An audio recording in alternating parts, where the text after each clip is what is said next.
a criatura vale mais do que o Criador? Está diante de nós a lição de Números 4 desta série de lições, a Igreja de Cristo e o Império do Mal. Quando nós falamos da criatura no lugar do Criador, valendo mais do que o Criador, nós estamos falando de colocar alguém acima de Deus. Isto se chama idolatria. Portanto, a palavra central da nossa lição de hoje será a auto-idolatria. Eu te convido comigo a acompanhar o roteiro que eu disponibilizo para você, não só na descrição do vídeo, como no primeiro comentário, quando nós vamos estar tratando da auto-idolatria. Aqui vos fala a professora Manuela Barros e eu quero saudar a você com a paz do Senhor Jesus. Portanto, nós propomos a divisão desta lição em 3 tópicos.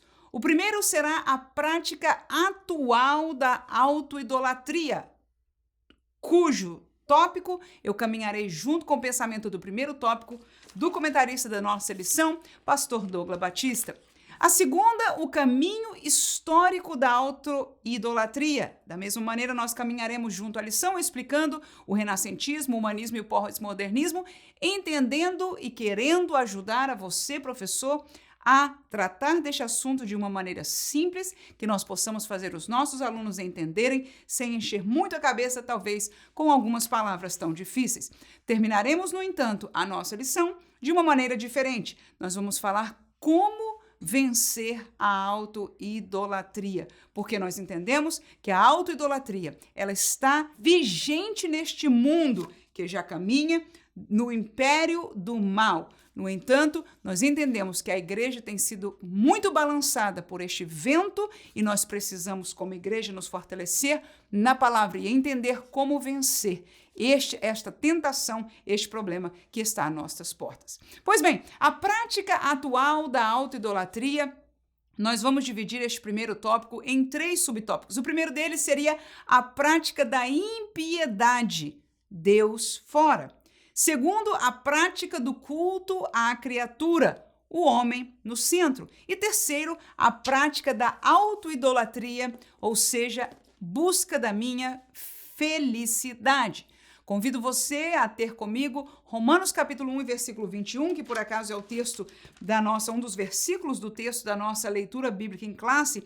E Romanos 1 e 21 diz o seguinte: porquanto tendo conhecido a Deus, não o glorificaram como Deus, não lhe deram graças, antes seus discursos se desvaneceram e o seu coração insensato se obscureceu. Então, quando nós falamos de impiedade, o pastor Douglas Batista nos chamou a atenção que impiedade vem do significado de irreligiosidade, ou seja, a decisão do ser humano de viver sem Deus. Nós colocamos aí para você a palavra Deus fora. Portanto, a prática da impiedade, que é uma realidade cada vez mais patente na nossa sociedade, digo isso porque há anos atrás, há 1 ou 2 gerações atrás, de maneira geral, a sociedade humana era religiosa, diferentes religiões, diferentes sistemas, mas de maneira geral havia uma religiosidade e havia uma maioridade, se eu pudesse dizer, no mundo ocidental do cristianismo junto ao judaísmo, mas mais do que tudo o cristianismo. Ora, esta realidade mudou drasticamente. Então nós vemos que a prática da impiedade tornou-se cada vez mais patente e este texto que nós lemos, eles tendo conhecido a Deus no passado ou por teoria, eles não o glorificaram como Deus, antes com os seus discursos e no seu coração eles se apartaram e não buscaram a Deus. O segundo texto que eu vou deixar para você está em Judas, capítulo 1, versículo 15, que diz: para fazer juízo contra todos e condenar dentre eles todos os ímpios, por todas as suas obras de impiedade que impiamente cometeram, e por todas as duras palavras que ímpios pecadores disseram contra ele. Então, Judas, que é alguém que na sua curta epístola fala de uma realidade destes tempos finais, de tempos trabalhosos para a igreja, ele coloca este versículo que claramente a impiedade dominaria neste tempo e aí está a palavra de Deus contra ela. Então, vemos no dia de hoje, como estamos falando neste primeiro tópico, a prática atual da autoidolatria. Ora, se o meu coração é ímpio, se é apartado de Deus, então este trono do meu coração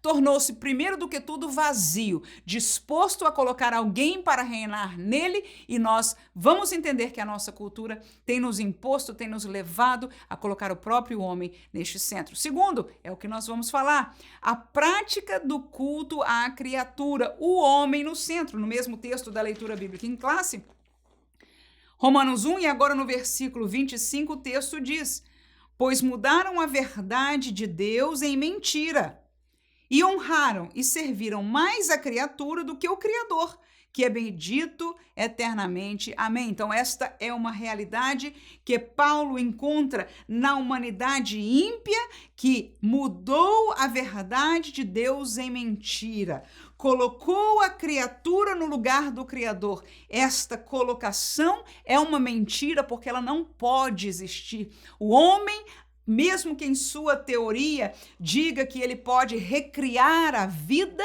a realidade é que todos estes cientistas e abomináveis diante de Deus, não que todos os cientistas sejam abomináveis, mas aqueles que buscam comprovar uma teoria antibíblica, contrária a Deus, uma teoria que provaria que Deus não é o dador e o autor da vida, até hoje não conseguiram em seus laboratórios criar uma célula sequer. E é por isso que Deus é Deus e será para sempre. No entanto, nós entendemos que neste tempo que nós vivemos, há uma prática atual da autoidolatria, onde Deus tem sido colocado em segundo ou terceiro ou último plano e o homem no centro das suas vidas. Deixo ainda em Atos, capítulo 20, versículo 30, que diz: e que dentre vós mesmos se levantarão homens que falarão coisas perversas para atraírem os discípulos após si. Paulo estava se despedindo da igreja e explicando que ele sairia de cena, ele provavelmente não voltaria mais a estar com aqueles irmãos. No entanto, ele alerta ele que dentro mesmo do contexto da igreja de Jesus se levantariam pessoas cujas palavras, cujos sentimentos não seriam divinos, não seriam do Espírito de Deus, mas perversamente queriam atrair pessoas atrás de si. Ou seja, tirar os discípulos de Cristo, de olhar para Cristo e olharem para eles. E, queridos irmãos, que tristeza maior nós temos vivido hoje de vermos nós nos enviando uns aos outros na mídia social, não é? Para irmos ver este ou aquele, comprando o livro ou assistindo um seminário deste ou daquele, como se este ou aquele pudesse solucionar a necessidade da nossa vida. E a verdade é que aqueles que ainda enxergam estão vendo que estes, nesta liderança, estão simplesmente por perversidade, buscando discípulos após si, e o pior disso, vamos até tirar a perversidade, o pior disso é que eles estão tirando os discípulos do foco no Evangelho de Cristo Jesus. Existe uma manipulação da palavra, mas não existe nenhum destes que estão levando o povo a comer, a voltar, a amar, a ler a Bíblia. Esta palavra tem sido cada vez mais desprezada. Se fala dela, se manipula ou usa um versículo ou um texto dela, mas eu estou falando de uma alimentação diária, de um valor que deveria ter da palavra como autoridade maior na nossa vida. Isto já não se está encontrando com muita facilidade. Em terceiro lugar, quando estamos falando da prática atual da autoidolatria, nós vamos falar dela mesma. A prática da autoidolatria, a minha felicidade. 2 Timóteo 3:2, o texto paulino diz: porque haverá homens amantes o quê? De si mesmos, avarentos, presunçosos, soberbos, blasfemos, desobedientes a pai e mães, ingratos, profanos, e o texto segue, mas eu me foco nesta primeira colocação de que nestes tempos do fim, Paulo dizia, nos últimos dias, haverá homens que são amantes de si mesmos. Isto é uma palavra que nós trocamos aqui hoje, chamamos a prática da autoidolatria. Aí ele está falando de liderança e nós vemos muitos líderes que, na verdade, são autoidólatras, se colocam com posições e palavras humildes, e disto a palavra de Deus já nos alertou. Paulo foi usado pelo Espírito, mas muitos nas igrejas, muitos no nosso meio, que eram antes discípulos de Cristo, foram enganados por homens como estes, por que não dizer por mulheres como estas, que, sendo amantes de si mesmos, sendo amantes das suas próprias filosofias, como disse Paulo uma certa vez, do seu ventre, eles estão tirando as pessoas de serem guiados do Evangelho de Cristo Jesus. Porque quando este Evangelho toma o seu lugar, o homem desaparece. É muito interessante quando nós olhamos para um homem do quilate do apóstolo Paulo.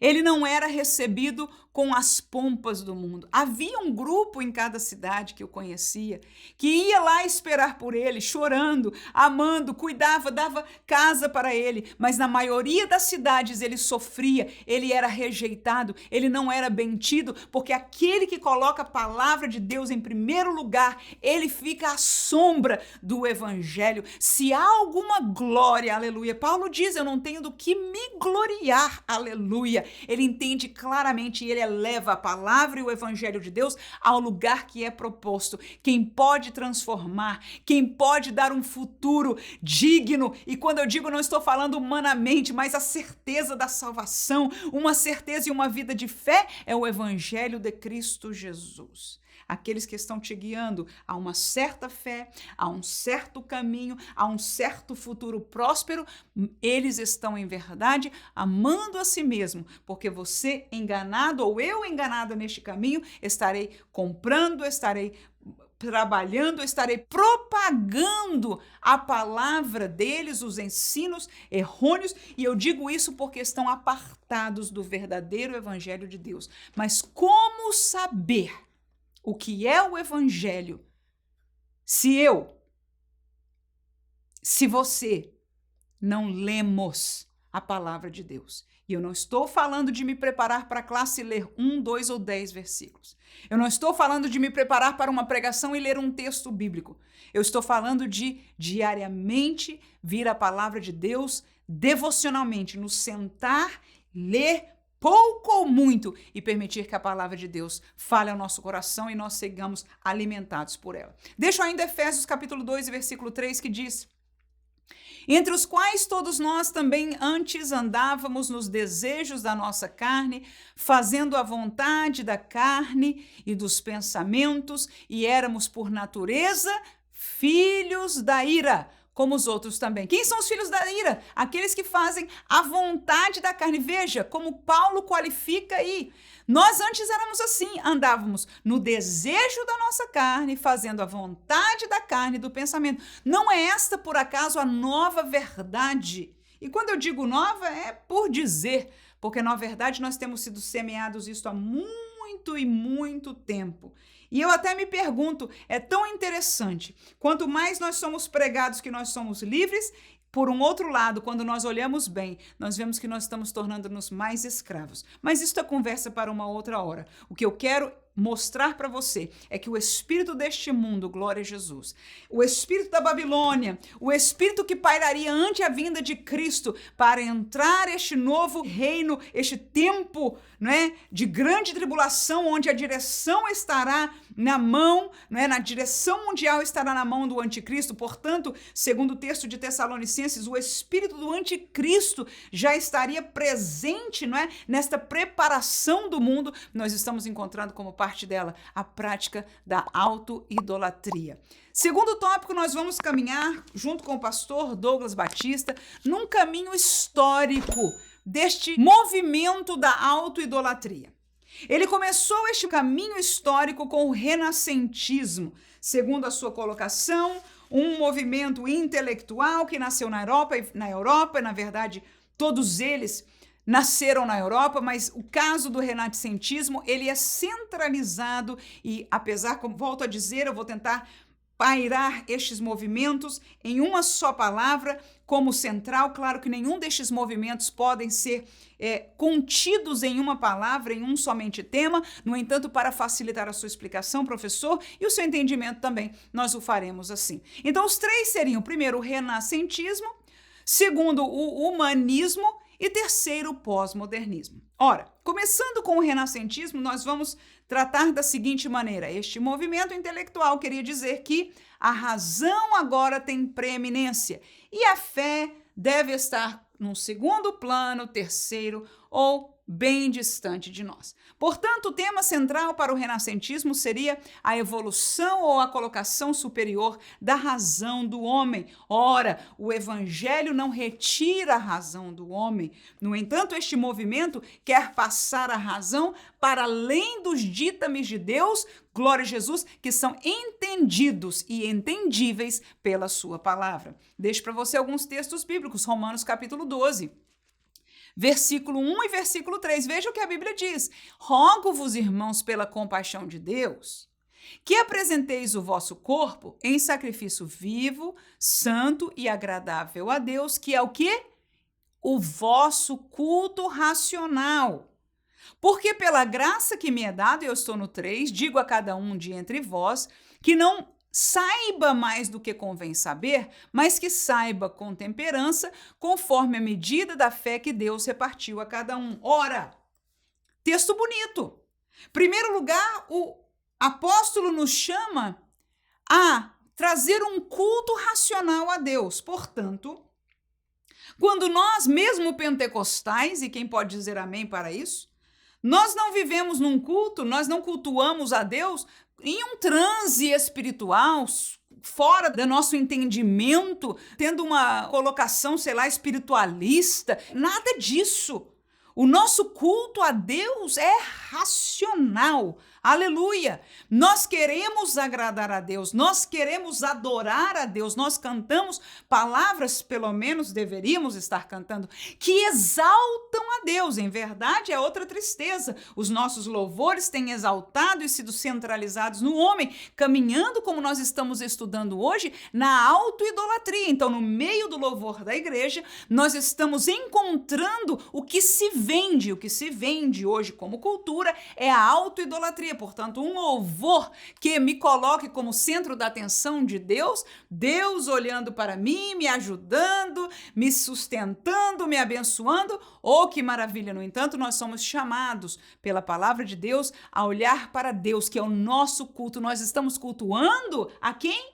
A Ele, a Deus, mas com a nossa razão. Aleluia! Agora, dentro deste culto, nós encontramos a verdade de Deus.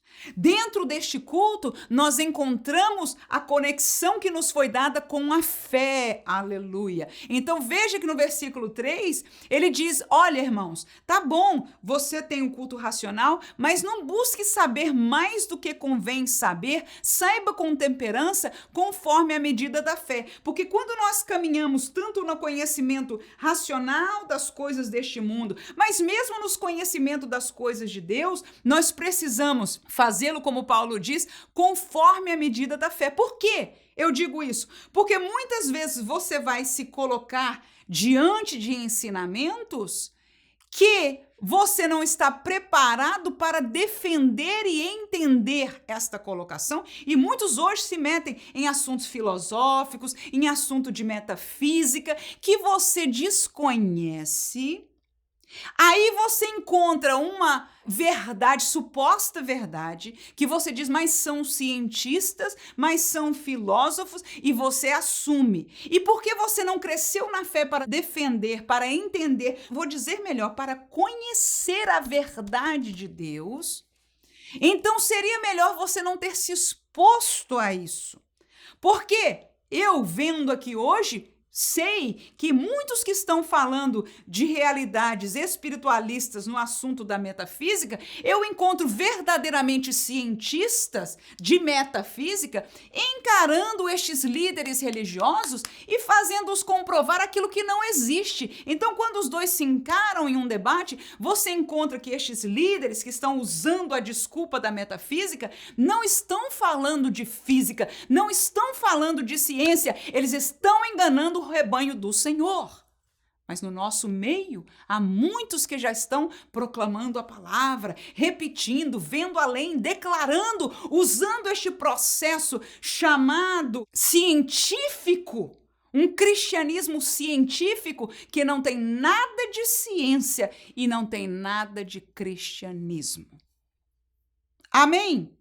Então você veja que este movimento da razão colocou a razão lá em cima e nós fomos, desde este tempo histórico, assediados a dar tal valor a ela que nós não crescemos mais na fé e no conhecimento da palavra de Deus. Eu hoje, pela graça do Senhor, e que Deus me guarde, porque até falar isso eu tenho temor. Quando eu olho para a ciência, eu admiro, eu sei que nós como seres humanos crescemos muito, mas eu comparo ela imediatamente com a santa revelação de Deus para mim, porque neste livro aprove a Deus revelar o que é verdadeiramente. Se existe um mundo de energia fora, como é que Deus existe tudo isso que se fala e Deus não nos falou absolutamente nada aqui? Não é verdade. A criação não foi produto de uma evolução, porque Deus nos disse a verdade. Foi assim que aconteceu em 6 dias. E no 7º dia ele descansou.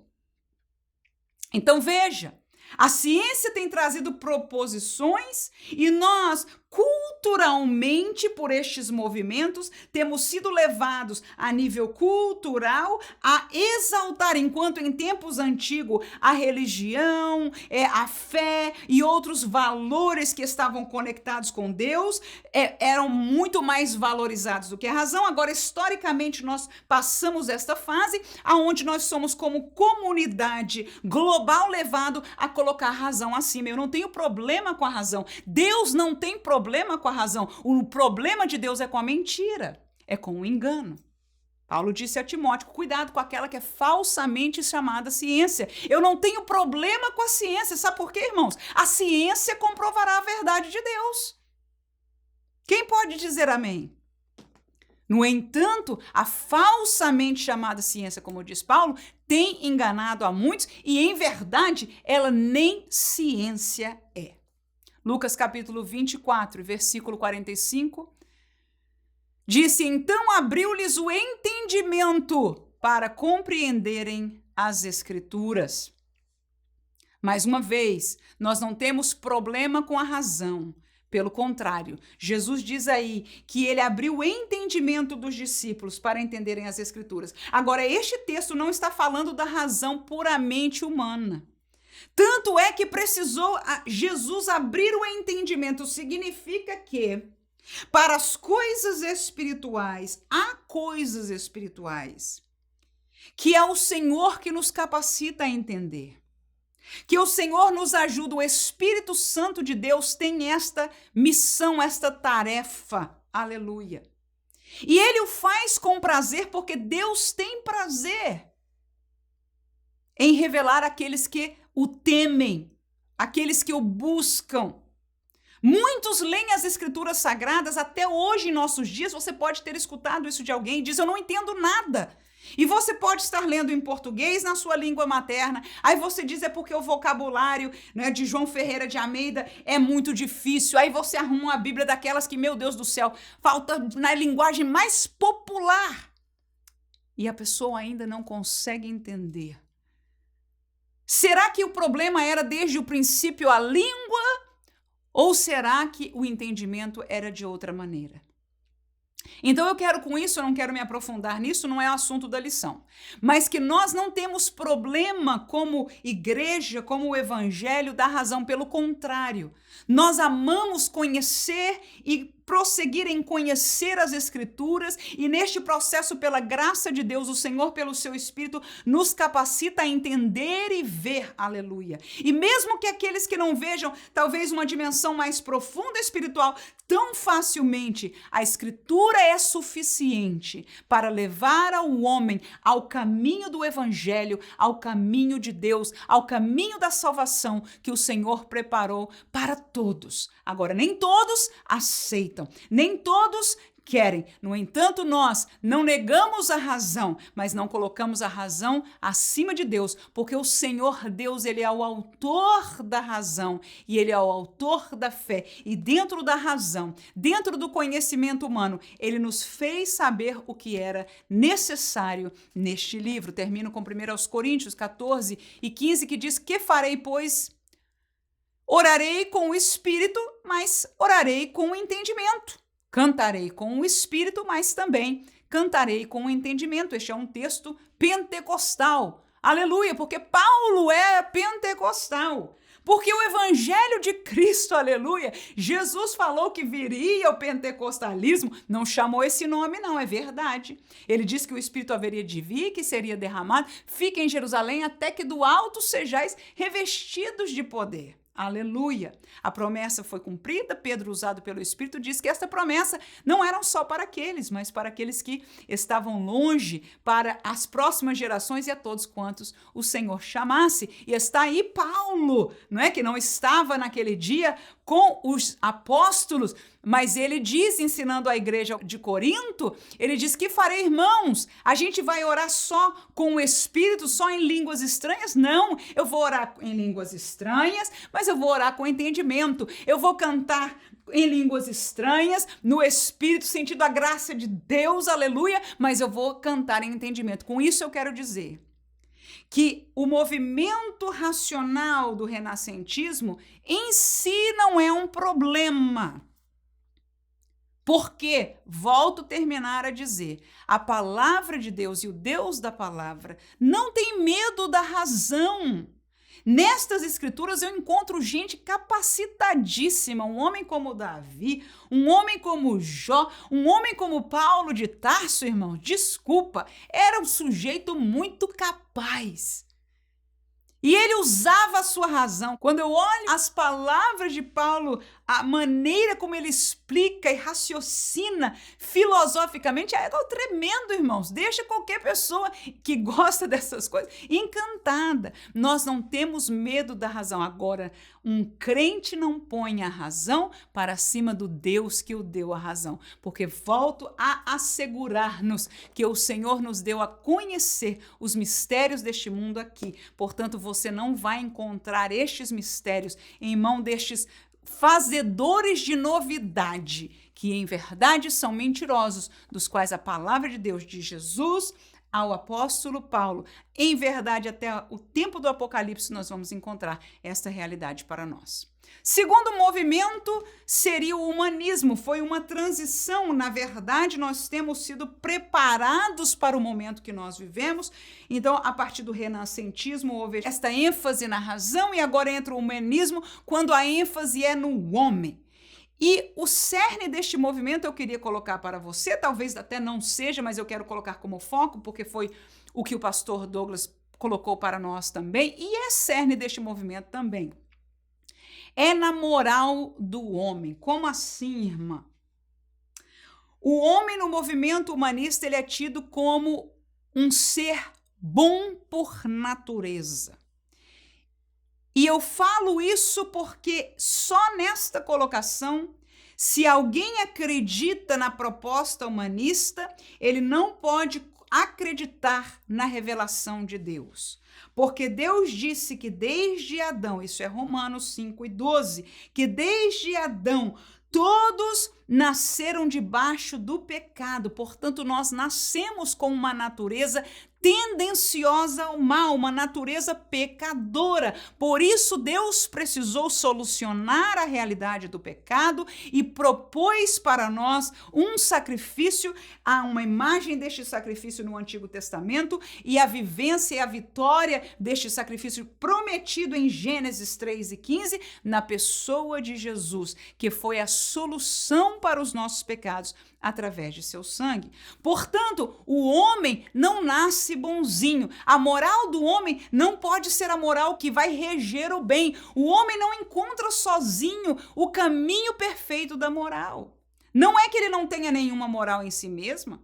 Aliás, Deus deu ao homem o que se chama consciência moral. Ou seja, por mais ímpio que um homem possa ser, ele tem consciência de uma moralidade que Deus colocou nele. Isso é algo que Deus pôs, esta capacitação. Mas você veja que as suas obras, apesar de ter consciência, as suas obras, por natureza, são contrárias à lei de Deus. Agora, Deus, que é um ser moral, que é um ser justo, que é um ser perfeito, que criou este homem, Adão, em perfeição, perfeição moral, inclusive, aleluia. Então, este Deus revelou a sua moralidade, fez a humanidade conhecer a moral através da Bíblia Sagrada, através da lei do Antigo Testamento e da réplica, num certo sentido, dessa lei, do refazer da moral da lei no Novo Testamento. A moral da lei antiga foi reposta. Você vai ver Jesus falando dela, você vai ver Paulo falando dela, você vai ver Pedro falando dela. Por quê? Porque a moral de Deus, ela é um só. O que é certo para Deus sempre foi certo, o que é errado sempre foi errado. Matar, roubar, adulterar sempre foi errado para Deus e até os nossos dias. No entanto, o humanismo propõe que o homem é naturalmente bom. São as circunstâncias da sociedade, são os problemas, são os líderes, é a pobreza, ou é a esquerda, ou é a direita, que o fazem fazer algum mal, ou, enfim, mudar a rota da sua vida. No entanto, nós entendemos que isso está oposto àquilo que a palavra de Deus nos ensina. Deixa para você Efésios capítulo 2, versículo 1 ao 3, o texto diz: e vos vivificou, estando vós mortos em ofensas e pecados, em que noutro tempo andastes segundo o curso deste mundo, segundo o príncipe das potestades do ar, do espírito que agora opera nos filhos da desobediência, entre os quais todos nós também antes andávamos, no desejo da nossa carne, fazendo a vontade da carne dos pensamentos, e éramos por natureza filho da ira, como os outros também. Então veja esta realidade, que nós nascemos nessa situação, apartados de Deus. Colossenses 3, 8 e 9. O texto diz: mas agora despojai-vos também de tudo, da ira, da cólera, da malícia, maledicência, palavras torpes da vossa boca, não mintais uns aos outros, porque já vos despistes, olha aí, do velho homem com os seus feitos. Ou seja, o velho homem aqui está tratando de alguém que nasceu de novo espiritualmente. O velho homem é o homem natural.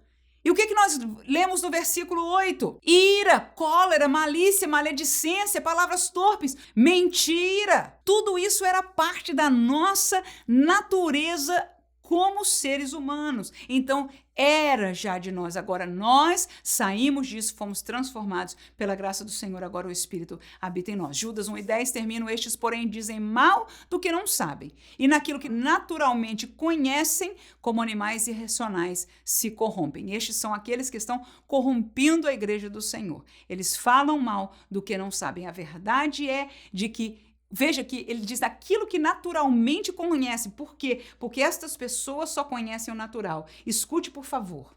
Estes líderes nunca provaram o novo nascimento. Escute, por favor. Há alguns que chegaram a apostatar, não vou negar. Mas muitos, na classe passada e na live passada eu falei do movimento emergente que hoje é chamado o cristianismo progressista.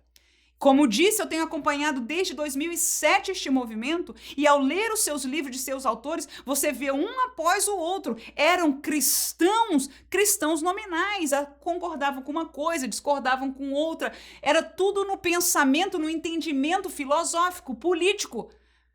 Mas ser crente é nascer de novo. Nicodemos perguntou para Jesus: como, Senhor? E ele disse: é necessário nascer de novo. E esta mesma verdade pauta o evangelho aleluia, e nós que nascemos de novo sabemos que há um velho homem e um novo homem, que houve uma experiência de transformação, aleluia, que mudou, no segundo texto bíblico, nos tirou da potestade, ou seja, do poderio das trevas e nos transportou para a maravilhosa luz, para o reino da luz de Deus. Então, estes que Judas fala, desta liderança corrupta, que prega e está nos nossos púlpitos, ou pelo menos tenta ganhar o meio evangélico e já tem se espalhado tanto, segundo a palavra aí, Judas está falando de gente que faz parte, que banqueteia-se conosco. Ou seja, liderança, pregadores, palestrantes que achariam lugar no nosso meio. Ele diz, dizem mal do que não sabem, não têm conhecimento. E daquilo que naturalmente, ou pelo conhecimento humano, conhecem, como animais irracionais se corrompem. Porque, segundo a palavra, até no natural, se nós caminharmos livremente, nós encontraremos a graça de Deus, a criação de Deus e a presença, a existência de Deus por trás de sua criação. Portanto, são ímpios e estão levando o homem à distância de Deus. Este é o humanismo. O homem é moral. O problema não está no homem, está nas circunstâncias ao seu redor. Mentira! O problema está no homem. Agora, a nossa solução está em aceitar a Jesus. E aí Jesus transforma este homem terrível em uma nova criatura. E cabe-nos a nós, feitos novas criaturas, permanecermos no Senhor. Porque aí você vai ver Paulo nos ensinando, dizer, irmãos, não vacile, porque a nossa carne ainda não foi redimida, o nosso espírito foi transformado. É por isso que quando você peca, você sente que pecou. Antes, você, quando estava no mundo, quando você era o velho homem, você não sentia, você passava a perna em alguém e estava tudo bem, isso é a normalidade da vida. Crente não. Mas quem é crente? Quem tem o Espírito? Agora, se nós fecharmos e nós caminharmos num caminho de irresponsabilidade, nós vamos apartar e extinguir o Espírito que vive em nós. É assunto de uma outra classe, com certeza. O pós-modernismo. Neste caminho, já falamos, o renascentismo colocou a razão para cima, o humanismo colocou o homem no centro e agora o pós-modernismo eu deixo como palavra central a minha verdade. Ou seja, a verdade agora não existe. Ela é relativa. Você tem a tua verdade, eu tenho a minha verdade, e esta é uma das premissas do pós-modernismo. Eu deixo para você o texto de Romanos, onde nós temos a nossa leitura, do 21 ao 23, Romanos 1. Diz assim a palavra de Deus. Porquanto, tendo conhecido a Deus, não glorificaram como Deus, nem lhe deram graças, antes em seus discursos se desvaneceram, o seu coração insensato se obscureceu. Dizendo-se sábios, tornaram-se loucos e mudaram a glória do Deus incorruptível, em semelhança da imagem de homem, corruptível, de aves, quadrúpedes e de répteis. Então encontramos a minha verdade. Estes não quiseram glorificar a Deus, não lhe deram graça nos seus discursos, ou seja, na sua verdade, na sua visão de mundo, no seu coração insensato. Eles decidiram ficar distante de Deus. E esta é a realidade cultural que nós somos ditos que podemos ter. Volto a dizer porque é importante. Nós estamos sendo levados a crer que nós vivemos pela nossa verdade.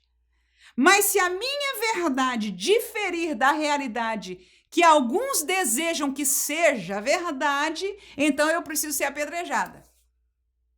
Você está entendendo?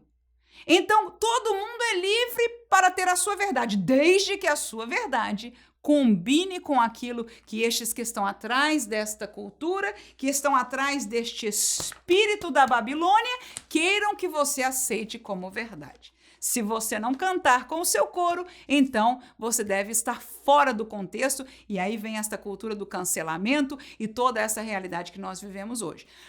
Mas, na teoria, pós-modernismo respeita a tua verdade e ela é relativa. a minha, a tua. Você pode amar Jesus, ter a tua Bíblia, tá tudo bem, a tua verdade é a minha, etc. De preferência que você não fale. Já lemos o texto de Romanos, 2 Timóteo 3, versículo 2 a 5, o texto lê assim: porque haverá homens amantes de si mesmo, avarentos, presunçosos, soberbos, blasfemos, desobedientes a pai e mães, ingratos, profanos, sem afeto natural, irreconciliáveis, caluniadores, incontinentes, cruéis, sem amor para com os bons, traidores, obstinados, orgulhosos, mais amigo dos deleites do que amigos de Deus, tendo a aparência de piedade, mas negando a eficácia dela.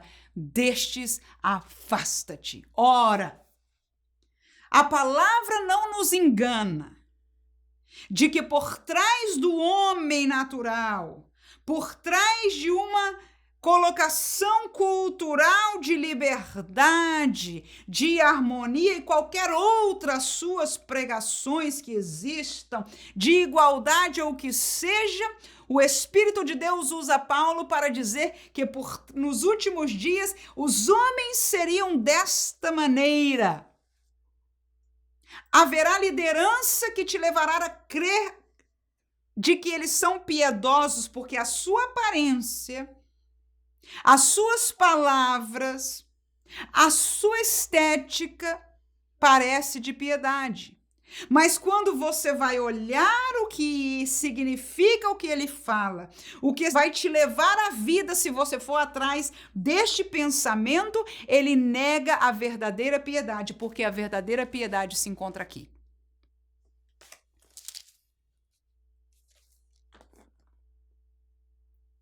Se nós deixarmos a palavra de Deus, se nós tentarmos brigar, lutar ou defender por um rótulo político, de classes, social, racial, se a nossa briga for em qualquer outra dimensão, nós estamos perdidos, porque esta é a armadilha que o diabo pôs para nós, rotularmos uns aos outros, porque aí nós não temos conversa, nós pertencemos a campos separados. A nossa defesa, a nossa palavra, a nossa verdade tem que ser a verdade de Deus e as Escrituras sagradas. Porque a palavra termina no texto que lemos: destes afasta-te. Nós não temos que estar na mídia social comunicando com nenhum destes rótulos. Não interessa que você se encontre e diga, mas eu pertenço a isso. Você não pertence, em nome de Jesus. Você pertence a Cristo e ao Evangelho de Cristo. Agora, uma força. E nós estamos, e eu espero em Deus, que nós como professores sejamos parte desta obra, de fazer-nos entender de que há um império do mal, há uma luta espiritual nestes dias, e que nós estamos como igreja sendo levado, e glória a Deus, não importa se cedo ou tarde, mas chegou essa lição para nós encararmos a nossa classe, em primeiro lugar encararmos a nossa vida e entender espiritualmente onde nós estamos. Porque pelo texto bíblico que nós acabamos de ler, o Senhor nos manda afastar. Não importa que você diga, mas eu me identifico com este rótulo, saia dele e venha para o Evangelho de Cristo. Aqueles que no rótulo acertarem com você, diga, meu irmão, glória a Deus, venha mais para cá, saia daí também. Tá entendendo, irmãos?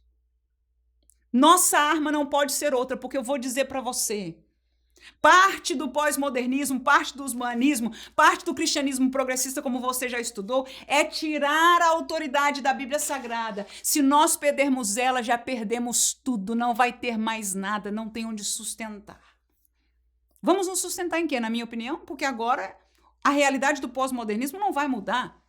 É a minha verdade contra a tua verdade. E, na verdade, o pós-modernismo nos leva à última das batalhas que acontecerá no meio da sociedade da razão. Porque o pós-modernismo não aceita mais a razão do homem. Ele diz que não pode estruturar uma defesa na razão. Vou deixar isso para outra hora porque é profundo. No entanto, eu quero com isso dizer que a palavra nos chama a apartar-nos, a afastar-nos, tanto de um como de outro. Ah, mas tem aparência de piedade. Irmão, em nome de Jesus, nós não precisamos de aparência de piedade. Nós não precisamos de piedosos, bondosos neste mundo, que nos vão fazer rico, que vão dar riqueza para pobre, que vão fazer coisas lindas, que vão te levar para um amanhã melhor, que vão te levar a uma energia que vai te dar tudo na vida. Nós não precisamos de nada disso.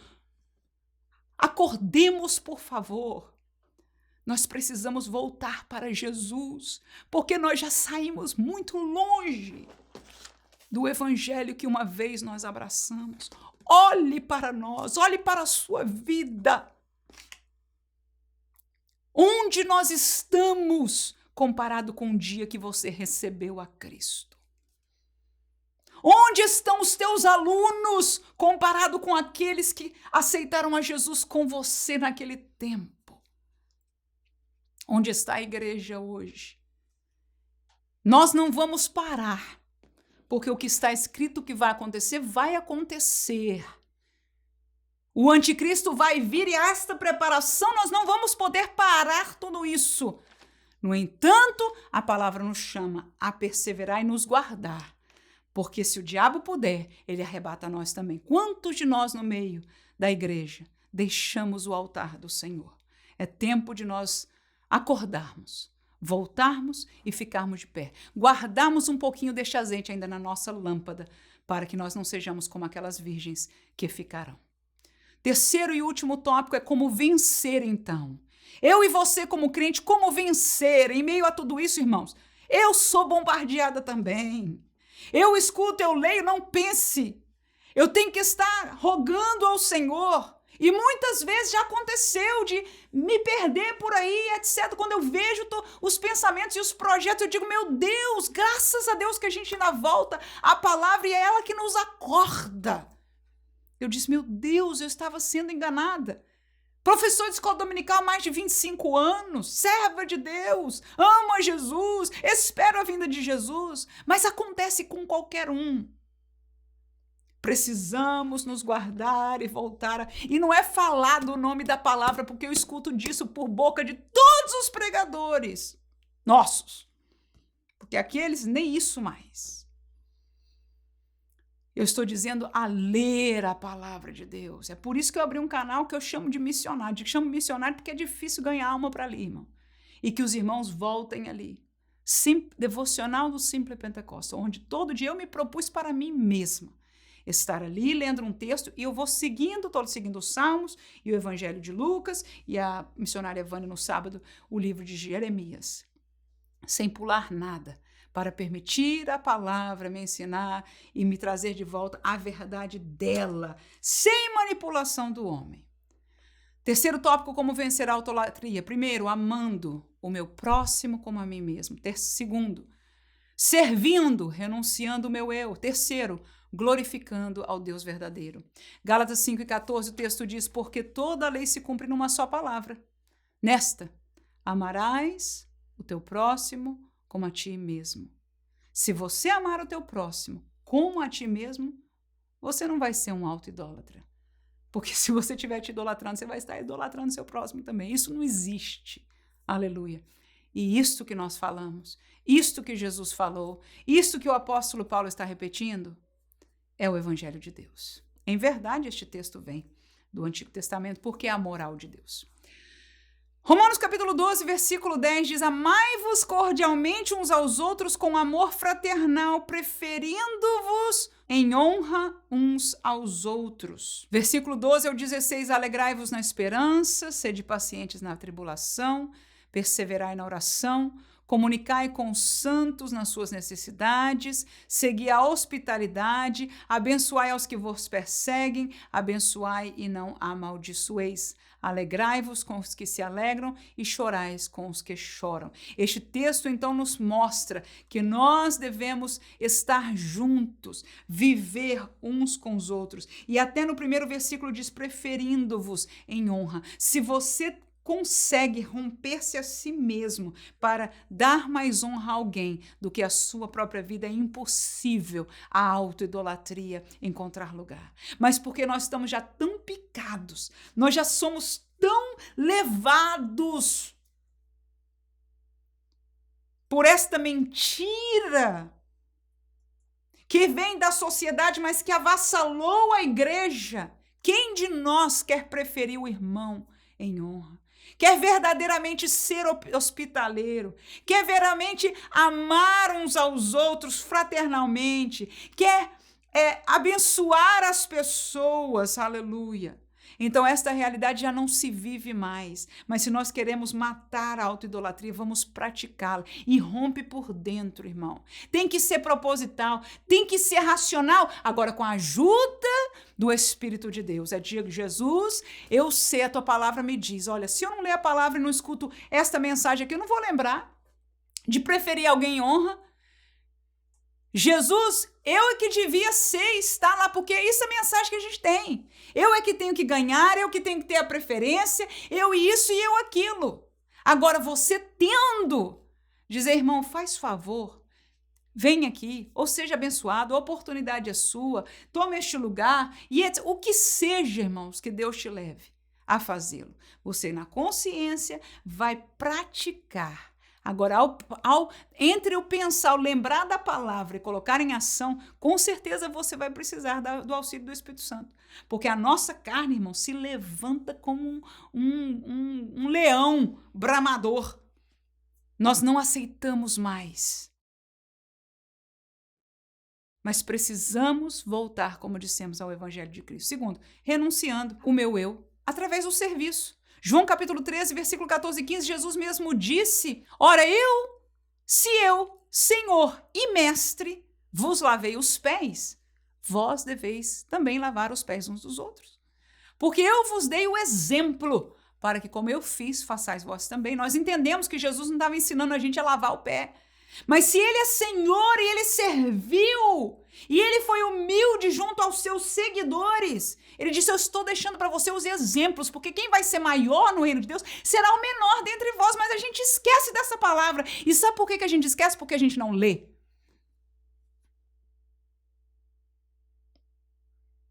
Mas a autoidolatria morre quando nós servimos, quando nós propositadamente nos humilhamos. Aleluias. Colossenses 3:22, o texto diz, vós, servos, obedecei em tudo a vosso Senhor segundo a carne, não servindo só na aparência como para agradar aos homens, mas em simplicidade de coração, temendo a Deus. Olha aí, até o ímpio, até o Senhor chefe que seja, a Bíblia nos ensina. Obedecer ao Senhor, que é Senhor segundo a carne, não tem nada espiritual. E não sirva a ele só na aparência, não, como quem para agradar ao homem, mas em simplicidade de coração, temendo a Deus. Isto é ser crente. Mas a autoidolatria não nos permite fazer isso. Mas o sangue de Jesus permite. E o Espírito de Deus que habita em nós nos ajudará se nós voltarmos às Escrituras Sagradas e voltarmos, pedirmos perdão e nos comprometermos a Deus de voltar a praticar a sua palavra. Nós seremos ainda sal que não é insípido. Irmãos, por favor, vamos olhar para a igreja. Não podemos ser sal insípido, porque seremos e já temos sido como maioria. Eu não estou falando da sua igreja, eu não estou falando de você, mas quando eu olho e abro os meus olhos e olho para a igreja em geral, eu estou vendo que o mundo está pisando em nós. E Jesus nos tinha advertido. Ele disse, se sal for insípido, para nada mais serve, a não ser pisado. E por último, vencemos a autoidolatria glorificando ao Deus verdadeiro. Lucas 9, 23 e 24. E dizia a todos: se alguém quer vir após mim, negue-se a si mesmo, tome cada dia a sua cruz e siga-me. Porque qualquer que quiser salvar a sua vida, perdê-la-á. Mas qualquer que, por amor de mim, perder a sua vida, salvá-la-á. Se amamos a Jesus, se glorificamos a Jesus, nós negaremos a nós mesmos. E negar a si mesmo é o oposto da autoidolatria. É dizer, em vez de eu ser o primeiro da fila, Senhor Jesus, toma a liderança, eu vou ficar aqui atrás. Vou até ficar atrás do meu irmão, aleluia. É negar a si mesmo, é tomar a sua cruz, ou seja, coisa difícil, ruim, pesada, vergonhosa. Mas esta é a palavra de Deus. E deixo você ainda, se você aguenta ainda, escutar um texto bíblico. Salmos capítulo 124, onde fala de glorificar quem glorifica a Deus de verdade. Que não canta hino, só que Deus abençoará, Deus dará esta palavra, vai fazer acontecer, e tudo vai se revelar, e tudo sou eu, e tudo meu bem. Hinos humanistas, hinos pós-modernos. No tempo da palavra, no tempo da igreja primitiva e no tempo que eu aceitei a Jesus, nós cantávamos hinos para glorificar a Deus. Termino com o Salmo capítulo 124, de um servo que sabia glorificar a Deus com suas palavras, com seus instrumentos e com o seu cantar. Se não for o Senhor que esteve ao nosso lado, ora diga Israel. Se não for o Senhor que esteve ao nosso lado quando os homens se levantaram, então eles nos teriam engolidos vivos quando a sua ira se acendeu contra nós. Então as águas teriam transbordado sobre nós, a corrente teria passado sobre a nossa alma. Então as almas altivas teriam passado sobre a nossa alma. Bendito seja o Senhor, que não nos deu por presa sua a seus dentes. A nossa alma escapou como o laço dos passarinheiros. O laço quebrou e nós escapamos. O nosso socorro, o nosso socorro, o nosso socorro está em nome do Senhor. Não está na moral do homem, no humanismo, não está na minha verdade, não está na razão. O nosso socorro está em nome do Senhor, que fez o céu e a terra. Amém.